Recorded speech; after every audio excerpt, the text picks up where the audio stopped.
मौला से अपने मिलता है बंदा नमाज में, और मौला में और बंदे में रहता नहीं हिजाब। बेपर्दे तजल्ली मौला नमाज में, मौला से अपने मिलता है बंदा नमाज में, उठ जाता है जुदाई का पर्दा नमाज में।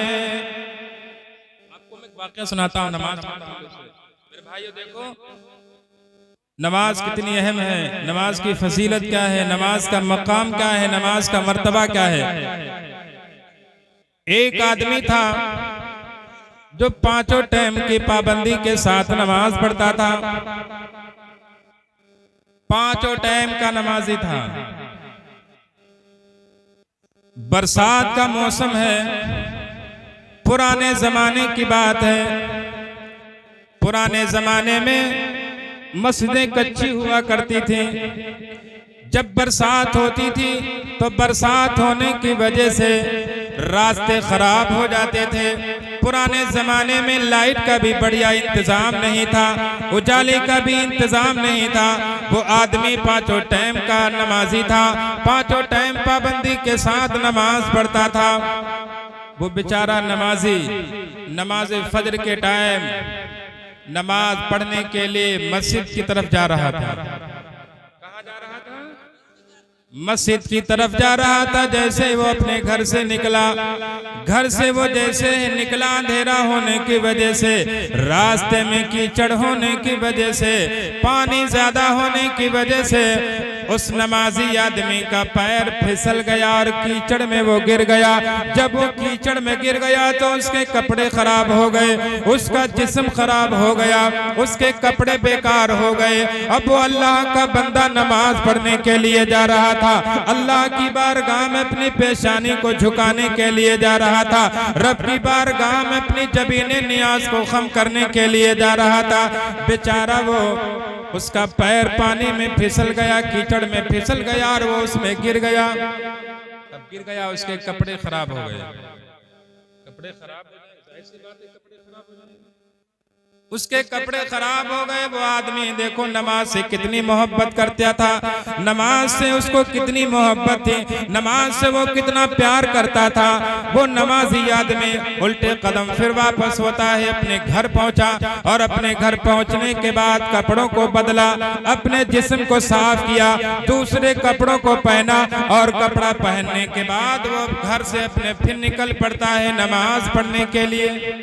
कहाँ जा रहा है? मस्जिद की तरफ।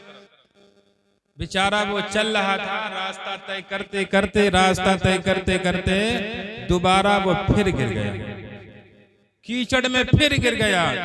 उजाला ना होने की वजह से बेचारा वो फिर गिर गया। अब वो जब दोबारा गिर गया तो वो उठा और उठने के बाद अपने घर फिर गया, कपड़ों को बदला, अपने जिस्म को साफ किया, कपड़ा पहनने के बाद, दूसरे कपड़े पहनने के बाद जब वो तीसरी बार अपने घर से निकला, जैसे ही वो घर के दरवाजे से अपने कदम को निकालता है, उसने क्या देखा कि दरवाजे के ऊपर एक आदमी जो है चिराग लिए हुए खड़ा है।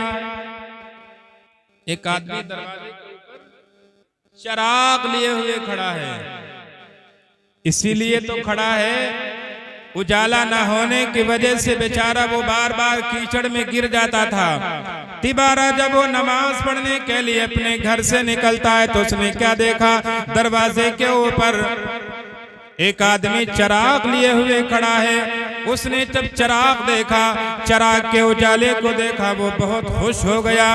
अब जो चिराग लेके जो खड़ा था वो बोला कुछ नहीं। नमाजी आदमी पीछे पीछे चल रहा है, चिराग जिसके हाथ में है वो आगे आगे चल रहा है, नमाजी पीछे पीछे चल रहा है। आराम से वो मस्जिद तक पहुंच गया। उजाला होने की वजह से वो आराम से मस्जिद पहुंच गया। उसने नमाज फजर को अदा किया। नमाज फजर को अदा करने के बाद जब वो नमाज से फारिग हुआ, जब वो नमाज से फारिग हुआ, नमाज पढ़ने के बाद जब वो मस्जिद के बाहर निकला, नमाज फजर के बाद जब वो बाहर निकला तो उसने क्या देखा, वही आदमी जिसके हाथ में चिराग था वो चिराग लिए हुए अब भी खड़ा है। नमाज खत्म हो गई है, नमाज फजर के बाद भी वो मस्जिद के बाहर खड़ा हुआ है। जब वो नमाजी आदमी मस्जिद के बाहर निकला तो उसने पूछा, आप हो कौन? क्या पूछा? आप कौन हो? तुमने हमारे लिए उजाले का इंतजाम क्यों किया? तुम कौन हो? मैं तुमको नहीं जानता हूँ, मैं तुमको नहीं पहचानता हूँ, तुम कौन हो? तो सामने वाले ने, जिसके हाथ में चिराग था, तो जानते हो उसने क्या कहा, मैं शैतान हूँ, मैं इब्लीस हूँ। नमाजी चक्कर में पड़ गया, नमाजी हैरत में पड़ गया कि शैतान का काम है इंसानों को नमाज पढ़, शैतान का काम है लोगों को नमाज से रोकना। लेकिन तो कैसा शैतान है, तू कैसा इब्लीस है, तूने मेरे लिए उजाले का इंतजाम किया। तो जानते हो शैतान ने क्या कहा, ऐ नमाजी आदमी सुन, मैंने तेरे लिए उजाले का इंतजाम इसलिए किया है, जब तू नमाज फजर पढ़ने के लिए अपने घर से निकला था, जब तू पहली मर्तबा कीचड़ के अंदर गिर गया था, तो तेरा गिरना अल्लाह तबारक व तआला को इतना पसंद आ गया था, अल्लाह को इतना पसंद आ गया था कि अल्लाह तबारक व तआला ने तेरे सारे गुनाहों को माफ फरमा दिया था। कहा था तू एक मर्तबा गिरा था, पहली बार में ही अल्लाह ने तेरे गुनाहों को, सारे गुनाहों को माफ कर दिया। ये नमाज की मोहब्बत है। फिर शैतान कहता है, जब तू दोबारा गिरा था कीचड़ के अंदर, तो अल्लाह तबारक व तआला ने तेरे गिरने की वजह से, तेरा गिरना कीचड़ में अल्लाह को इतना पसंद आ गया था, इतना पसंद आ गया था कि अल्लाह तबारक व तआला ने तेरे घर के सारे अफराद के गुनाहों को माफ कर दिया था। जब तू दोबारा गिरा था तो अल्लाह ने तेरे पूरे खानदान के गुनाहों को माफ कर दिया था। तो शैतान कहता है, मैंने तेरे लिए उजाले का इंतजाम इसीलिए कर दिया कि तू जब पहली बार गिरा तो तेरे अल्लाह ने सारे गुनाहों को माफ कर दिया।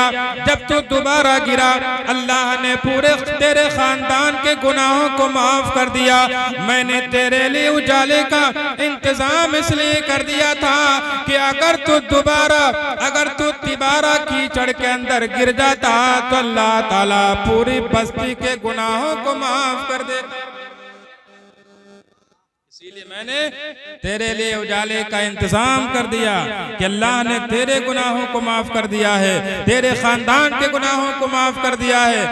मैंने सोचा कि ऐसा ना हो कि अल्लाह ताला तेरे गिरने की वजह से तेरे पूरे बस्ती वालों के गुनाहों को माफ कर दे, इसीलिए मैंने उजाले का इंतजाम कर दिया। मेरे भाइयों, नमाजें पढ़ा करो, नमाजें पढ़ो, नमाज पढ़ के कारोबार करो, तिजारत करो। अल्लाह ताला आपकी कमाई में, आपकी तिजारत में बरकतें, रहमतें अता फरमाएगा। अल्लाह पाक हम सबको 5 वक्ता नमाज पढ़ने की तौफीक अता फरमाए। अस्तगफिरुल्लाह रब्बी।